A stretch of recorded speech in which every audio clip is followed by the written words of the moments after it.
सबसे पहले जम्मू कश्मीर पर दिया गृह मंत्री अमित शाह का ये बयान सुनिए। हम सब जानते हैं कश्मीर को कश्यप की भूमि का भी नाम से जाना जाता है। शायद हो सकता है कि इनके नाम से ही कश्मीर का नाम पड़ा होगा। शाह ने ये बात दिल्ली में Jammu Kashmir and Ladakh through the ages किताब की लॉन्चिंग के दौरान कही। उन्होंने कहा कि ये समय शासकों को खुश करने के लिए लिखे गए इतिहास से खुद को मुक्त करने का है। इन बयानों के बाद से ही कयास लगाए जा रहे हैं कि बीजेपी सरकार कश्मीर का नाम बदल सकती है।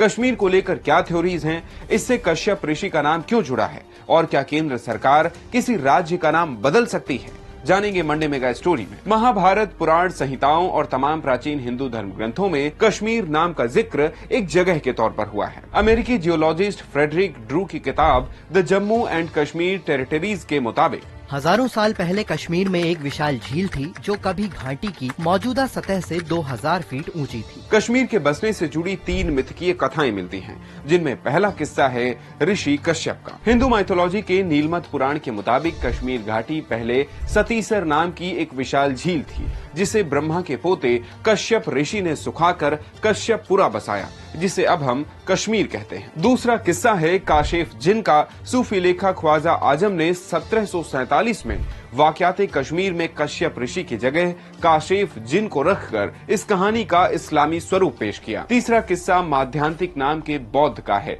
प्रसिद्ध चीनी यात्री वेनसांग के मुताबिक एक बार बुद्ध ने कहा था कि उनकी मृत्यु के बाद एक बौद्ध कश्मीर आकर एक राज्य की स्थापना करेगा। बुद्ध की मृत्यु के 50 साल बाद माध्यांतिक ने कश्मीर आकर झील सुखा दी और यहाँ कई बौद्ध मठ भी बनाए। कश्मीर का पहला ऐतिहासिक साक्ष्य श्रीनगर से करीब 8 किलोमीटर दूर बुर्ज होम की खुदाई में मिलता है, जिससे पता चलता है कि 3 से 5 हजार साल पहले यहाँ लोग रहते थे।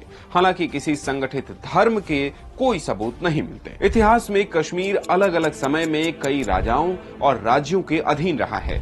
राजतरंगिणी के मुताबिक 724 से लेकर 761 ईस्वी तक ललितादित्य ने कश्मीर में राज किया। इसके बाद 250 साल बाद यानी 1000 ईस्वी से 1027 ईस्वी के बीच महमूद गजनी ने भारत पर 17 बार हमला किया और लूटा।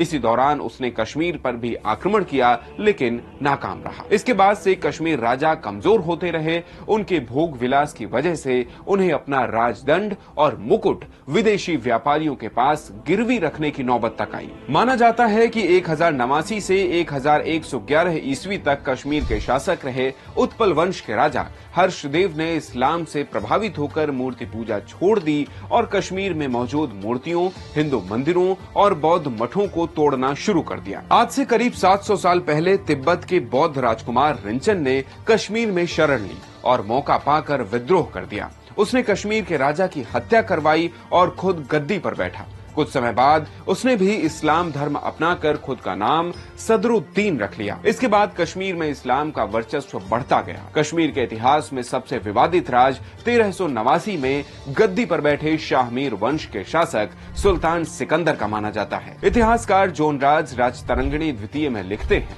सुल्तान सिकंदर ने ब्राह्मणों और विद्वानों को मुसलमान बनाने का आदेश दिया था। अब जानते हैं कि किसी राज्य का नाम कैसे बदला जाता है। क्या केंद्र सरकार कश्मीर का नाम बदल सकती है? संविधान के आर्टिकल 3 के तहत संसद को अधिकार है कि वो किसी राज्य का नाम बदल सकती है। इसी आर्टिकल के तहत 2019 में जम्मू कश्मीर राज्य को लद्दाख और जम्मू कश्मीर केंद्र शासित प्रदेश में बांटा गया।